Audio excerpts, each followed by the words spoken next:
kirim barang satu fuso. Nah ternyata fuso itu kita dibawa kabur barang kita. Satu truk fuso.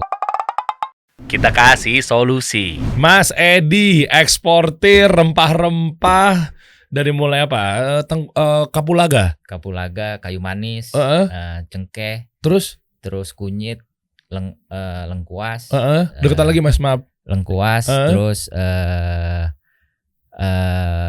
kumis kucing juga kita ekspor juga, Pak. Ke 10, 20 negara? Hampir lebih dari 20 negara. Lebih dari 20 negara.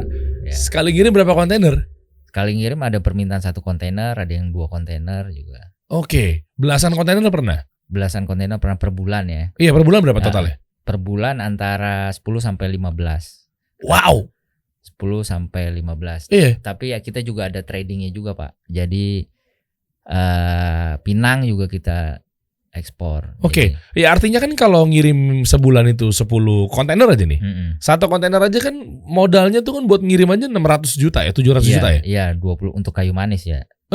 Untuk kayu manis tuh 600 juta modal lah bisa dibilang. Iya. Kalau 10 6 miliar. Iya, kurang lebih segitu. Setiap bulan ngeluarin 6 miliar. Ya. Baliknya berapa itu?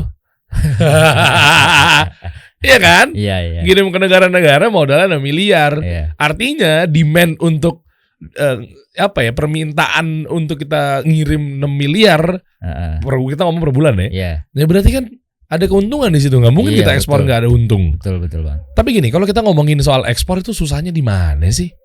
Pertama sih antara ekspor itu kita kan menyiapkan bahan baku. Banyak kan susahnya ya? Banyak menyiapkan bahan baku, gimana kita mengurus dokumen, gimana kita mencari pembeli, gimana bernegosiasi dengan pembeli, gitu kan, gimana memastikan nih pembeli ini memang benar-benar real buyer, gitu kan. Nah itu perlu dipastikan gimana dengan Incoterm sih cara penyerahan barangnya. Waduh, ini mumet nih pala saya nih. Saya bukan eksportir, saya harus banyak belajar nih. Iya, jadi banyak banget. Terus gimana nih kita menentukan harga menjualnya di harga berapa? Nah itu kan juga ada hitung-hitungannya gitu kan. Oh oke. Kita bahas dari awalnya gini deh. Suka dukanya juga ada kan? Suka dukanya ada. Iya kan, maksudnya bangkrutnya ada. Ditipu oleh buyer. Iya. Pernah juga ya? Pernah sama supply, sama di bawah juga kita pada saat kita ngirim barang nih ternyata di dalamnya barangnya kurang baik gitu kan, sodokan lah istilahnya. Sodokan apa tuh? Jadi di luarnya bagus, di dalamnya tidak. Kenapa sodokan? Disodok? Enggak, maksudnya di dalamnya itu di ini. Nah makanya itu kita sampai ngebangun fasilitas di Sumber, di Kerinci dan juga di Lampung itu untuk memastikan itu semua bahwa memang kita yang beli.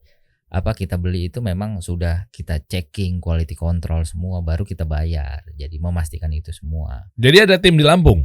Ada tim Lampung dan di Kerinci. Kerinci itu di mana sih? Jambi.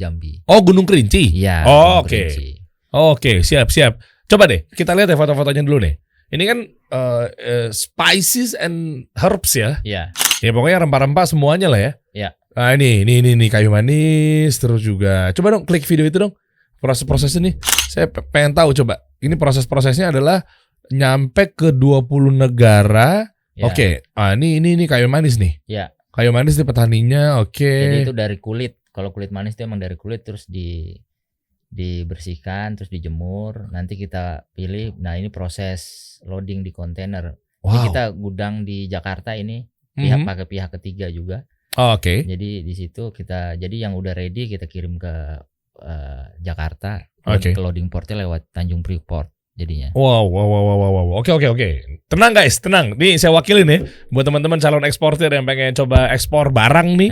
Jadi kan kita bantu lah perekonomian Indonesia gitu kan. Jadi biar nggak melulu impor gitu kan.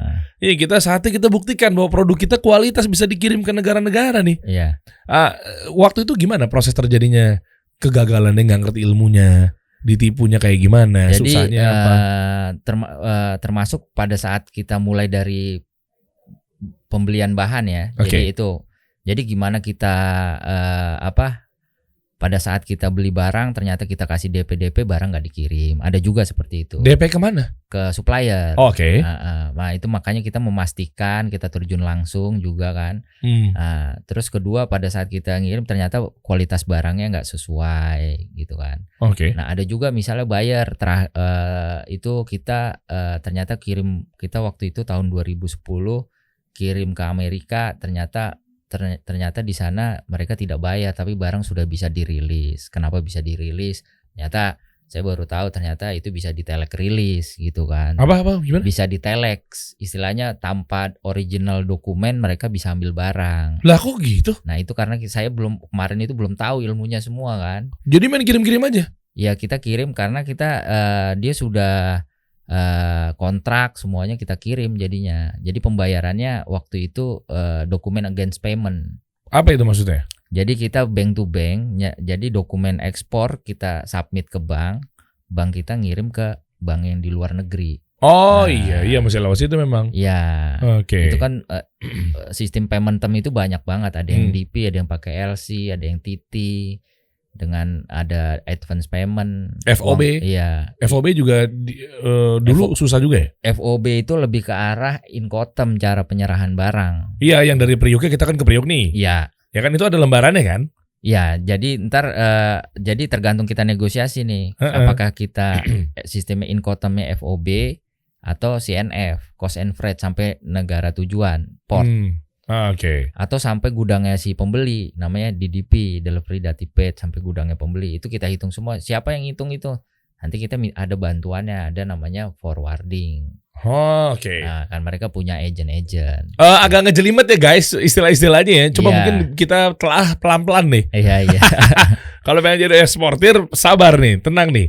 Jadi gini, pengalamannya ada nggak yang terparah gitu? Kegagalan yang paling ngenes banget, sedih banget? Yang ngenes banget itu kita tahun 2016, 2017. Oke. Itu kita pakai ekspedisi kirim barang satu Fuso. Nah ternyata Fuso itu kita dibawa kabur barang kita. Satu truk Fuso kayu manis. Dan itu kayu manis yang stick gitu kan. Oke. Nah itu dibawa kabur. Dibawa kabur sama siapa? Sama si supirnya lah. Ternyata pas kita cek sopirnya itu ternyata KTP-nya KTP palsu, STNK-nya palsu. Jadi udah kita laporin juga tapi hilang udah jadinya. Nah itu yang Oke. Nah si sopir ini tuh dari mana? Supplier sih? Dia beli ke. Jadi kan kita biasanya ngirim dari Jambi, dari Kerinci. Kirim pakai ekspedisi atau pakai sopir pakai truk kan. Oke. Nah waktu itu yang biasa kita langganan kita lagi penuh, sedangkan kita diburu-buru untuk shipment. Oke. Nah akhirnya dapatlah truk di sana. Oke. Ya, yang bukan emang langganan kita. Nah pada saat kita dapat ternyata kita buru-buru secara cross checknya kurang. Nah ya udah kirim, ternyata barangnya nggak sampai di gudang kita Jakarta. Ya, dibawa kemana tuh nggak tahu juga ya? Nggak tahu juga, orang barangnya udah kita laporin semua juga. Ternyata dicek STNK-nya semua palsu. Berapa nilainya tuh sebarang itu? Sekitar 500 jutaan. 500 juta lenyap. Mantap Mas Edi. Qadarullah yang pertama pasti karena Allah udah takdirnya ya. Iya. Tapi yang kedua mungkin evaluasi kali ya. Evaluasi. Jangan sampai begitu lagi. 500 juta berarti wow, balik-balik berapa tuh keuntungan nyampe 50% gak sih? Lo ketawa. Kalau saya sama-sama urusannya cuan, saya mah tahu soalnya. Nyampe 50% gak? Nggak nyampe lah. Nggak nyampe ya? 20%? Ya antara segitu, sekitar 10 sampai 20. 10 sampai 20. Nilai 500 juta 10%-nya berarti berapa? Keuntungannya? 50-an ya. 50 juta ya? Itu kalau satu komoditi si siapa namanya? Kayu manis. Iya. Belum lagi 50 juta yang lainnya bersih. Belum lagi 50 juta yang lainnya gitu ya. Iya. Saya cepet aja gitu nggak makanya nih.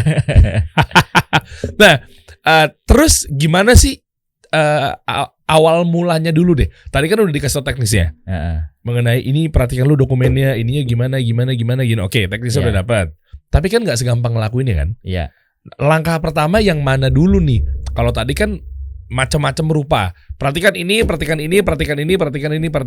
Iya.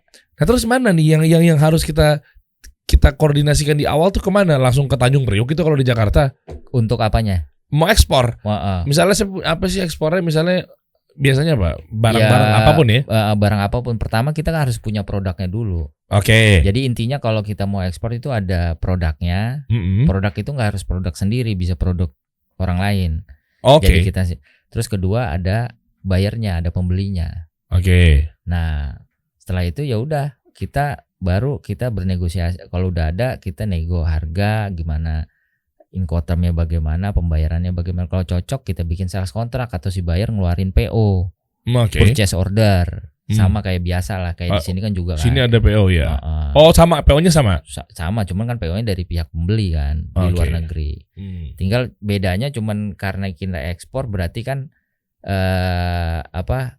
ekspor kan artinya mengeluarkan barang dari wilayah kepabeanan Republik Indonesia, itu kan ekspor. Nah itu, pembelinya di luar pastinya gitu. Apakah harus kontaineran? Ya nggak harus kalau ekspor, bisa skala kecil juga bisa.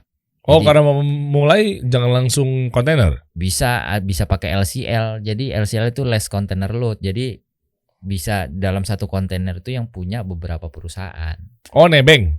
Nah ya kayak barengan lah. Cuman ini dikonsolidasi sama pihak ketiga, forwarding atau liner jadinya. Iya, jadi kayak ekspor barengan gitu kan? Iya, kayak ekspor barengan. Kalau harus misalnya sendiri kan itu kan butuh 1 ton. Kalau satu kontainer kan. Satu kontainer.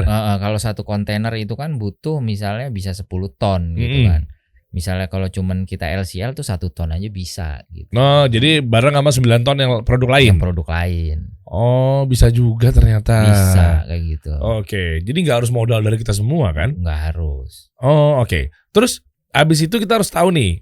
Kan tadi kan Mas Edi bilang bahwa harus ada bayarnya. Pertanyaannya, produk kita gimana cara ngebidik ada pembelinya? Nah itu kita perlu market research dulu. Jadi ada tools.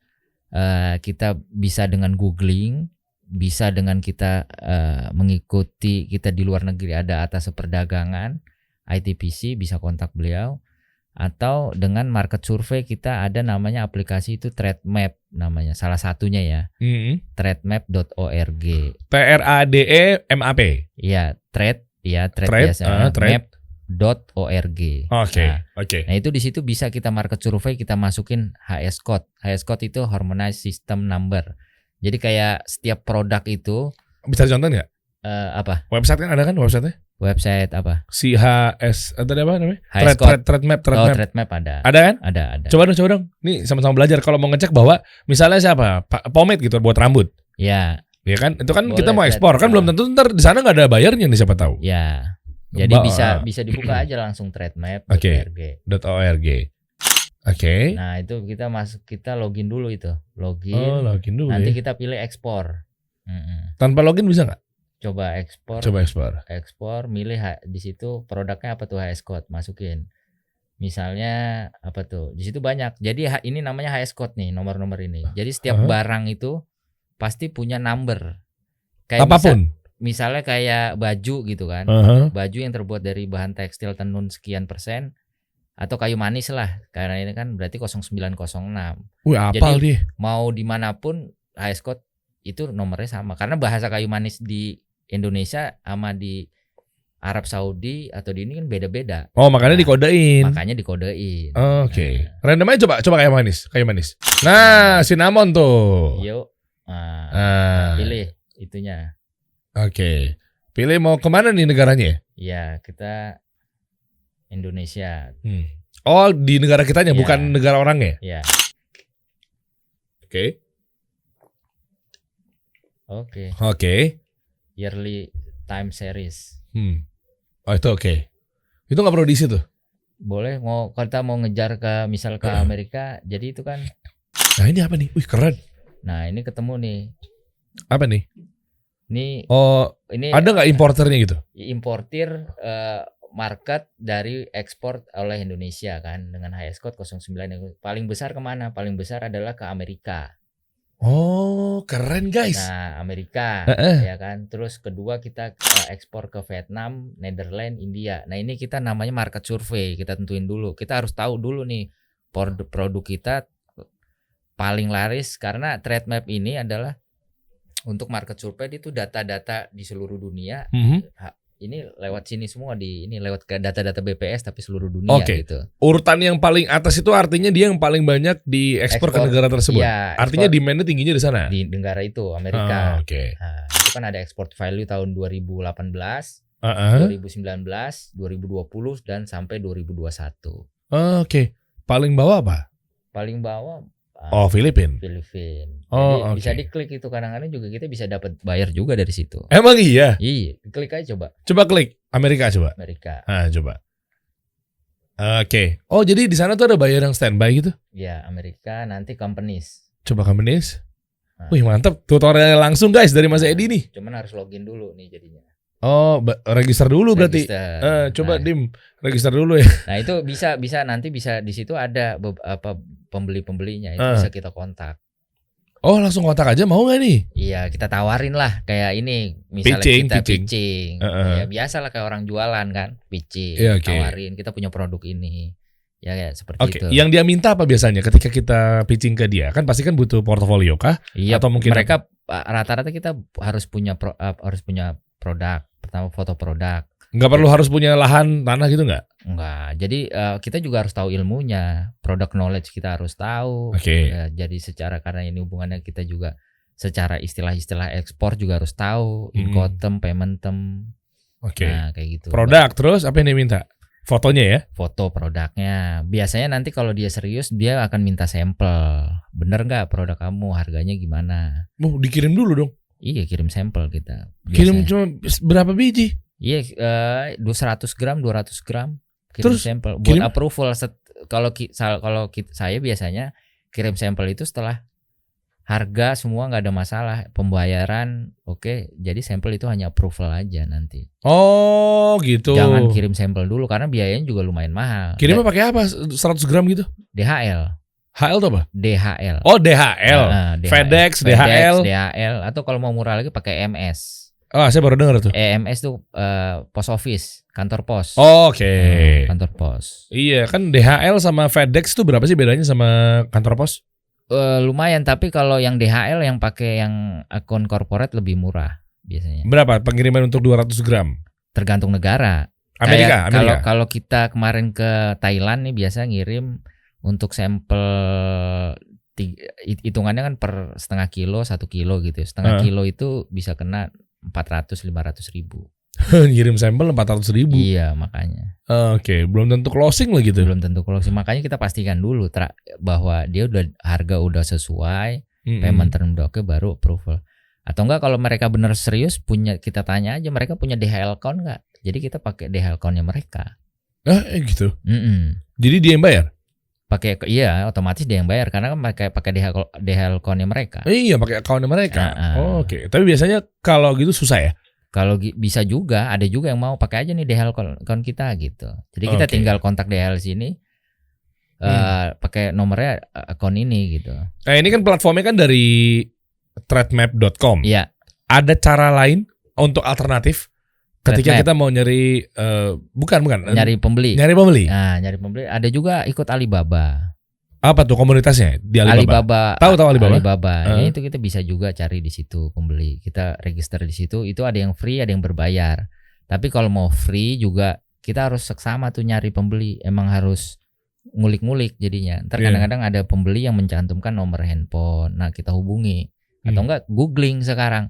Sekarang kan eranya udah era digital semua kan. Nyari pembeli di luar negeri tinggal googling Spices and Herbs Company in USA itu keluar semua. Kita hubungin deh satu-satu tuh. Dan permintaannya juga kadang banyak ya? Kadang permintaannya banyak. Kalau nggak sebanding sama kita bilangnya maaf nih kebanyakan kita nggak ada stok gitu ya? Iya. Bilang aja kita saat ini lagi full order. Nah, jadi kita hanya bisa nyanggupin sekian gitu. Oke.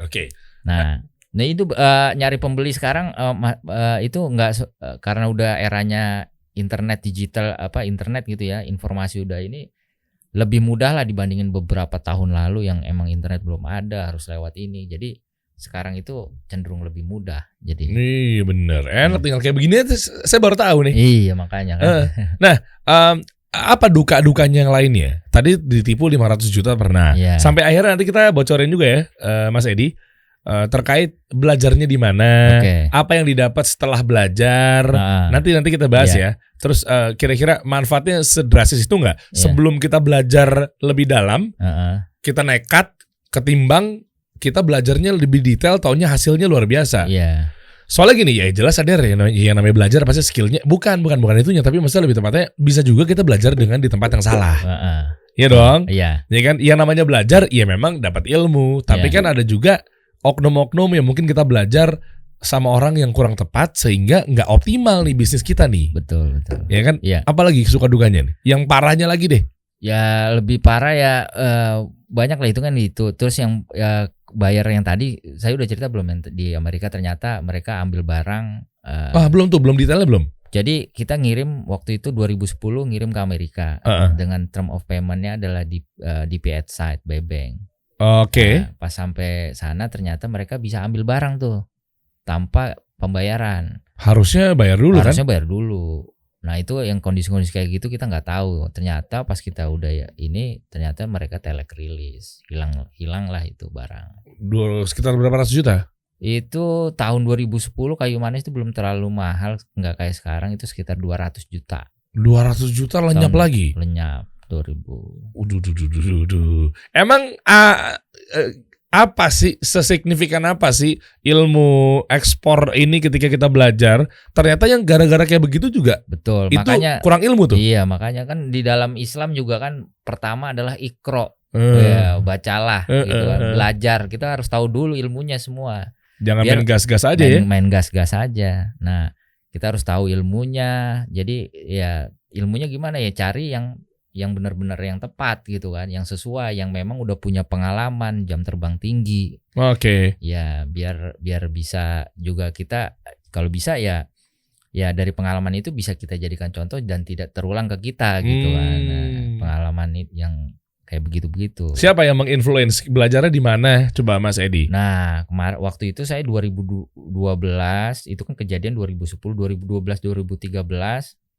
Itu sama Pak Nur Samsu. Oh, Pak Nur pernah mampir juga tuh beliau. Iya, pernah yang sini ya. Aspenku sama Pak Rahmat. Nah, itu guru-guru saya tuh semua. Waduh, itu dari tahun 98 udah ekspor kan beliau. Dan di situ juga ada ngajarin gimana sih cara memulai bisnis ekspor, memilih produk, gimana cara menghitung harga. Karena kan parameternya banyak tuh, harga kan. Misalnya kalau di kayu manis itu nanti kita dari beli di petani itu 100 kilo, itu ada susutnya. Namanya produk agri kan susut pasti. Nah, kita memastikan bahwa itu susutnya sesuai itu bagaimana. Jadi kan terus menghitung susut. Terus nanti ada sortir, terus nanti biaya tracking, biaya gudang. Nah, itu terus biaya FOB berapa, freight-nya berapa, ada insurance-nya berapa. Nah, itu harus dihitung, jangan sampai kita salah hitung nanti malah jadi boncos.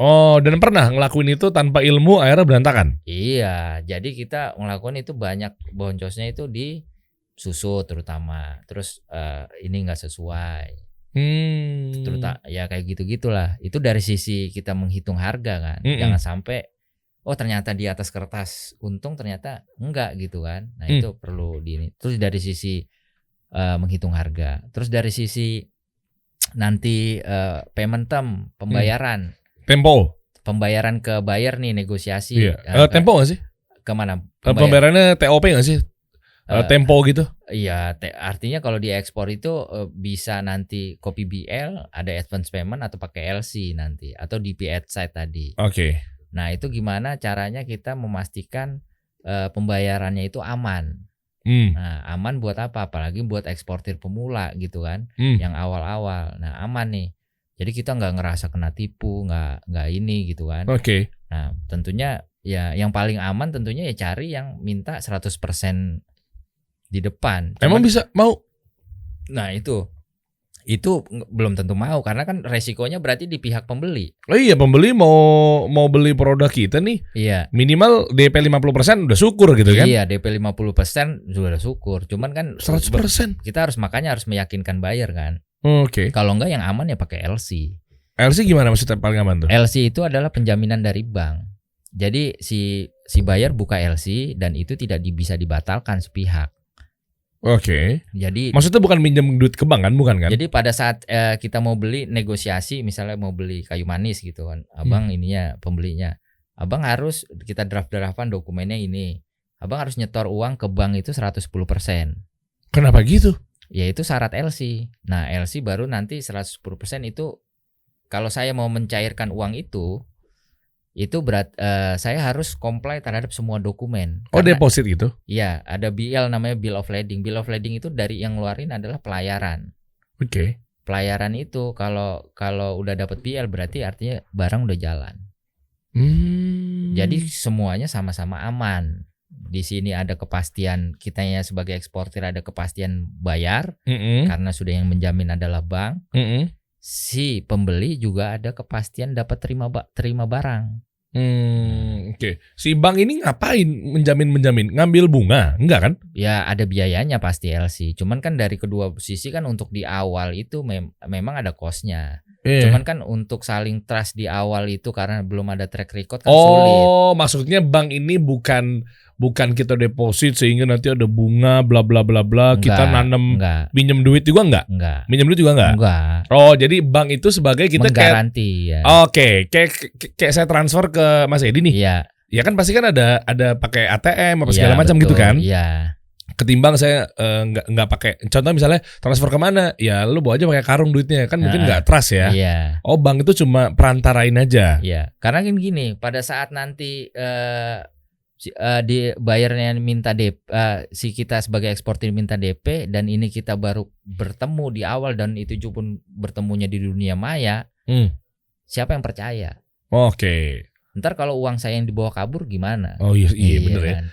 Oh, kenapa nggak bikin kayak sistem marketplace kayak Shopee, Tokopedia? Belum ada kalau itu kan. Jadi duitnya dipegang sama mereka? Itu yang lewat LC tadi bank. Oh, itu tuh itunya. Letter of credit itu. Oh. Jadi kayak Shopee-nya di itu ya lewat market. LC itu ya. LC itu kayak Shopee-nya. Iya, banknya itu. Jadi ya itu karena lewat bank kita dijamin bahwa pembayaran ini aman. Kan dari kita juga ada pasti akan terima pembayaran asalkan dokumen yang dipersyaratkan di LC itu di letter of credit itu comply. Dan si pembeli juga nggak perlu khawatir. Karena apa? Karena dia udah pasti dapat barang. Karena tanpa dokumen ini mereka si eksportir nggak bisa nyairin uang. Jadi kedua pihak sama-sama itu kan karena di awal kan. Nanti seiring berjalannya waktu udah saling trust ya LC itu bisa kita tinggalkan. Ya udah titi aja. Titi apa? Telegraphic transfer. Oh, tanpa bank. Ya lewat bank. Sorry. Maksudnya lewat bank tapi tanpa kayak deposit atau iya, apa. Benar kan? Karena apa? Karena udah saling trust kan. Intinya kan udah saling percaya. Karena di awal itu untuk membangun trust kan sulit gitu kan. Iya. Kita belum tahu track record masing-masing gitu. Betul. Makanya benar lewat marketplace yang tadi yang si bank itu. Ya. Sehingga si pembeli transfernya ke bank tersebut. Betul. Baru nanti bank tinggal ngecairin. Iya. Ya persis marketplace berarti ya. Iya. Yang kayak sekarang ini. Cuman bedanya kalau ini lewat bank. Nah, untuk kalau di LC itu untuk mau mencairkan uang, berarti kita harus mengikuti persyaratan yang ada di LC. Dokumen yang di LC itu apa aja kita harus siapkan semua. Apa aja tuh? Ya kayak bill of lading, nanti certificate of origin. Nah, itu dokumen ekspor tuh. Dokumen ekspor tadi. Nanti ada invoice, ada packing list. Oh, yang bikin saya mumet ya istilah-istilahnya ya. Nah, itu makanya makanya belajar tuh di situ ya. Ada dokumen ekspor, harus tahu ilmunya dulu, dokumen ekspor, Incoterm, cara penyerahan barang. Belajarnya di mana sama Pak Nur waktu itu? Waktu itu 2012 di ekspor sama Pak Nur dia kayak seminar gitu. Cuma sekarang ada bikin Export Academy. Iya, Export Academy. Kemarin di musim Lever ada tuh. Iya, Export Academy. Nah, itu komplit banget semuanya di situ. Luar biasa. Jadi gimana kita cara memulai bisnis ekspor, gimana kita setelah itu menyiapkan barang, memilih barang yang bagus, gimana kita menghitung harga. Dokumen-dokumen ekspor bagaimana mencari pembeli. Ya kan, termasuk nanti digital marketingnya itu bagaimana kita pakai beriklan. Tadi kan salah satunya trade map. Nah, nanti juga kalau misalnya retail kayak begitu ada namanya gimana sih ini nanti beriklan gitu kan. Kita pakai iklan atau pakai sosial media, digital marketing itu bisa kita manfaatin juga. Oke. Karena nggak semua buyer yang tadi ada di trade map itu ada gitu. Oke. Apa dampak positifnya ketika tadinya misalkan sebelum belajar di Export Academy bareng sama Pak Nur, Pak Rahmat gitu kan, Mas Yoyo juga ya? Iya, Mas Yoyo. Iya kan, nah itu yang eksportir panci itu tuh, yang hadir di Deddy Corbuzier itu kan. Dampaknya apa nih? Maksudnya dulu belum belajar, ya yang pasti positif insya Allah gitu. Iya, positif. Tapi maksudnya sejomplang apa dan sepenting apa nih si Export Academy ini, Mas? Jadi kita istilahnya lebih pede lah karena kita tahu ilmunya kan. Oke. Apalagi kita juga memang kita menguasai produk, ilmunya kita paham. Pada saat kita melakukan korespondensi dengan pembeli, kita pede karena salah satu pada saat nanti kita berkorespondensi, buyer juga akan tahu nih orang ini paham ekspor apa enggak gitu. Istilah-istilah ekspor bagaimana, pembayarannya bagaimana, penguasaan terhadap produk bagaimana gitu kan. Nah itu juga harus itu kan akan mengconvince, lebih meyakinkan pada saat kita bernegosiasi dengan pembeli. Karena apalagi kalau pembeli itu biasanya jarang mau yang dengan yang eksportir yang baru. Kenapa? Karena beresiko buat mereka, nanti produknya bermasalah, ini bermasalah. Makanya kita harus tahu, apalagi nanti pada saat nanti kita makanya jangan pernah tunjukkan itu gitu, bahwa kita memang menguasai, kita tahu ilmunya, kita convince ke buyer bahwa kita memang terjun langsung mengawasi produk-produknya itu dengan sesuai kualitas yang diminta sama buyer. Oke. Nah insya Allah tuh nanti kalau memang buyer puas, repeat order akan datang terus. Oke. Ngerti maksudnya Mas Edi, bagus nih. Kita jangan nunjukin itu. Maksudnya kita jangan nunjukin bahwa kita nih kayak nggak paham. Makanya jangan langsung beramal sebelum berilmu. Betul. Ilmu dulu. Kalau lu main gas-gas aja ekspor, yang dirasa kayaknya gampang nih, gue ngeliatin teman gue segala macam tanpa ilmu pelajaran dari expert atau senior atau ya mentor bahkan ya di bidang ekspor, lu main gas-gas aja, buyer ngiranya, lalu kok kayak koordinasi berantakan nih. Iya betul. Iya kan? Lu ketahuan deh bahwa lu tuh pemula banget. Bukan berarti pemula tapi nggak boleh main ya? Bukan berarti. Tapi kita maksudnya pemula di sini jangan terlalu ditunjukkan bahwa, tapi kita tahu ilmunya dulu. Jangan sampai nanti CNF gitu kan. CNF apa ya? Kita nggak tahu nih istilahnya. Di sini merek parfum ada tuh. Iya. Di bawah tuh toko parfum. Nah kan dari situ aja buyer udah ini ngerti apa enggak gitu kan. Istilah itu kan istilah-istilah umum yang memang di dunia ekspor impor. Exwork kayak gitu-gitu kan. Itu kan istilah umum. Nah, kayak seperti itu juga kita harus paham jadinya. Oke, coba apa namanya benefit-benefit lainnya lagi ketika di Export Academy ini apa nih? Misalnya penghasilan. Ini paling demen nih teman-teman nih. Misalnya dulu penghasilannya berapa, karena mungkin masih nggak ngerti caranya semenjak gabung. Yang pertama pasti karena Allah, dan yang kedua ikhtiarnya lewat Export Academy ini ya. Iya betul. Berapa kenaikannya, kalau nggak mau sebut angka mungkin kenaikannya berapa persen drastisnya gitu? Ya kenaikannya misalnya dari tadi misalnya sekitar ya bisa dulu 200 sampai 300% jadinya. Hah? Dulu sebelum ikutan belajar ilmu ekspor itu sekian. Semenjak belajar naik ke 200 sampai 300%. Dan ini masih terus naik juga, masih terus kita tumbuh, kita kan usaha makin pede kan. Oke, contoh kalau dipresentasikan 100% misalnya 0 sampai 100. Yang tanpa ilmu misalnya berapa persen? Terus dengan adanya belajar ini ternyata ilmu kita ini cuma berapa persen sisanya? Contoh, dulu gue tuh ilmu gue cuma 10%. Semenjak belajar sekarang jadinya upgrade 90% atau 100%. Gimana tuh before after? Dulu ilmunya mungkin ya sekitar 50 sampai 60. Cuman sekitar setelah belajar ya bisa sampai 100%. Jauh juga jaraknya. Iya. Padahal disangka-sangka udah lebih enak gitu. Pada saat kita ada yang mentorin, ada yang bimbing, lebih enak. Nah lebih enak kita bertanya semua juga ini. Nah pada saat kita sudah ini, kita cek dulu, hitung harga lebih baik begini, jangan begini. Nah coba dikomunikasikan dengan pembeli. Nah itu kayak begitu-begitu kan kita butuh mentor gitu kan, yang memang udah pengalaman. Mantap. Nah, itulah di situ. Nanti bocorin dong kira-kira daftarnya dan lain-lainnya bisa ya? Iya. Bisa ya, misalnya di Export Academy. Saya juga penasaran teman-teman nih. Dan ini kabar baiknya juga udah kita siapin nih. Nanti ada linknya, kita lihat bareng-bareng websitenya ya. Boleh ya. Nah, terus sekarang gimana untuk persaingan di kayu manis apa segala macam gitu? Persaingannya karena komoditi kayak gini, persaingannya sangat ketat karena kita juga karena kita ekspor itu bersaingnya nggak cuma dari Indonesia aja, kita bersaingnya dengan negara luar juga, negara Vietnam. Oke. Ya di sana penghasil lada hitam, kayu manis juga. Cuman kita selalu bilang bahwa kita ini beda grade dengan Vietnam. Itu yang selalu kita perjuangkan. Bedanya di mana?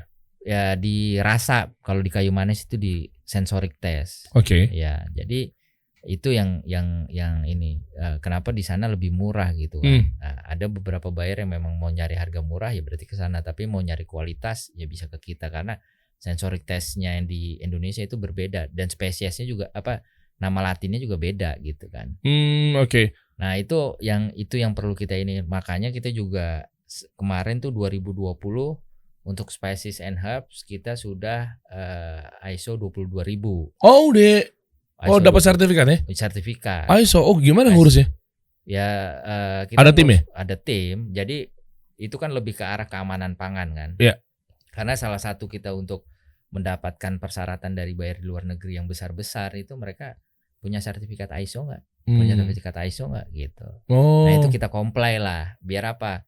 Biar kita juga makin pede scale up. Jadi udah nggak perlu khawatir, kita punya sertifikat ISO nih kan.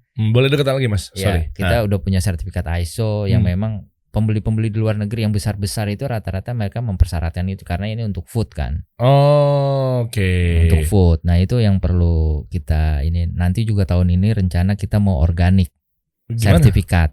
Maksudnya? Organik sertifikat bahwa produk kita itu ada yang organik. Karena kesadaran terutama di negara Eropa dan Amerika, mereka kesadaran akan kesehatannya sudah mulai tinggi kan. Mereka makannya itu yang organik semua. Nggak mau yang pestisida kayak gitu-gitu nggak mau. Makanya nah itu kita juga mau karena di situ ada demand-nya. Nah itu perlu kita ini juga. Oke, coba dong kita buka Export Academy, masuk di link kita dong. Iya. Dibuka kasih solusi deh. Kita udah siapin linknya nih. Tadi tim udah siapin. Ya kan, karena memang ini kan bagian dari KPMI juga ya. Iya. Ya kan, Komunitas Pengusaha Muslim Indonesia. Bagaimana cara ekspor yang benar dari nol, diajarin, dibimbing. Mentor-mentornya ada Pak Nur, ya kan, Pak Rahmat, Mas Yoyo. Wah mantap. Coba masuk ke ini aja, Instagram kita. Instagram kita masuk deh. Ke Instagram kita, Dim.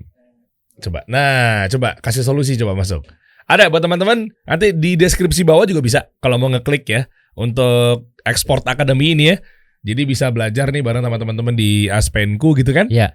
Di mentoring sama Pak Nur tuh, Pak Nur udah senior banget sih. Di UFIT beliau juga ngasih penjelasan bareng di UFIT TV teman-teman. Di mana-mana tuh ada tuh. Ya, beliau tuh Masya Allah ya. Nah, dia ngajar juga. Apa yang didapat dari ilmu-ilmu dari Export Academy? Pak Nur ngapain ngajarin ya? Kata ada 10 langkah itu tuh. Iya 10 langkah. Jadi gimana kita memulai ekspor. Oke. Ya gimana secara legalitas untuk memulai ekspor bagaimana. Terus untuk menyiapkan produk-produknya itu bagaimana. Oke. Terus nanti cara menghitung harga. Ya, harga ekspor itu parameter-parameter apa aja sih nanti, nah itu diajarin. Oke. Terus masalah dokumen ekspor. Dokumen ekspor itu apa aja sih? Nah, untuk produk ini dokumen ekspornya apa? Apakah misalnya sertifikat of origin itu apa? Untuk setiap negara beda-beda kan? Gitu. Tergantung preferensi. Kita juga melihat nanti ada istilahnya Indonesia kan sedang menjalin kerjasama hubungan di ASEAN. Contohnya ASEAN itu pakai sertifikat of origin formnya form D. Artinya apa? Di situ ada pada saat negara Thailand kita ekspor ke Thailand itu bayarnya mereka pakai form D, berarti biaya masuknya 0. Udah sama karena kita udah ada free trade agreement namanya. ASEAN Free Trade Agreement. Nah, itu pakai tarif preferensi itu yang ada di COO tadi atau SKA, surat keterangan asal. Oh guys, ini kompleks banget ya. Ini semua dikasih tahu nggak sih di Export Academy? Kasih tahu semuanya. Kasih tahu semuanya. Jadi, waduh pusing saya dengerin aja istilah-istilahnya tuh nggak gampang juga ternyata. Maksudnya gini, ekspor itu mudah. Iya. Sepakat apa kata Pak Nur, Pak Rahmat, Pak Yoyo gitu ya. Iya. Ekspor itu mudah, asal tahu jalannya. Iya betul. Iya kan? Lancar. Nah, yang jadi kendala adalah kita sotoy-sotoyan ekspor-ekspor tapi nggak tahu ilmunya. Nah, ternyata begitu udah tahu ilmunya, materi-materi yang diajarin di Export Academy masuk nggak? Masuk. Gampang ya? Masya Allah. Coba buka di link kita, di bio kita nih, kasih solusi, klik link teman-teman ya. Cek di deskripsi di bawah, insya Allah nanti ada nih linknya, tinggal diklik aja, nanti masuk ke landing page atau website dari Export Academy. Nah, lu tinggal cek aja deh di sini deh. Ternyata semudah ini memulai bisnis ekspor dengan potensi income miliaran per bulan. Wow. Mas Edi udah merasakan deh. Iya. Oke lah, nice.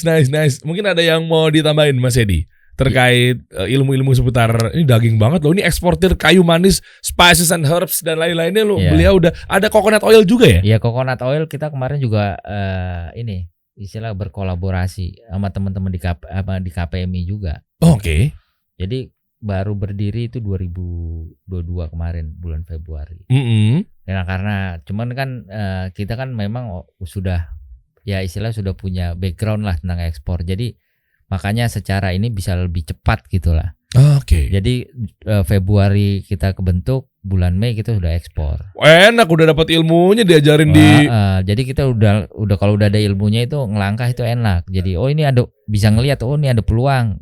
Ininya bagaimana ya cara cari pembelinya ya. Nah, ini kita udah mau yang perdana kemarin itu di 2 kontainer. Itu ada di IG saya tadi. Okay. Terus yang ini sekarang kita lagi ngerjain 3 kontainer. Tiap bulan itu kita naikin. Karena secara ini juga harus kita secara kapasitas harus kita naikin. Dan ternyata emang demand-nya besar gitu. Oh, coconut oil. Coconut oil. Mantap. Enak tuh guys. Itu bocorannya langsung tuh dari Mas Edi tuh. Kalau udah belajar, tahu ilmu ekspornya kayak gimana, strateginya, mau buka lagi tuh dalam waktu jangka pendek udah bisa gas. Iya. Karena koordinasinya udah tahu, dikasih tahu di semua di e-course udah dikasih tahu semua katanya.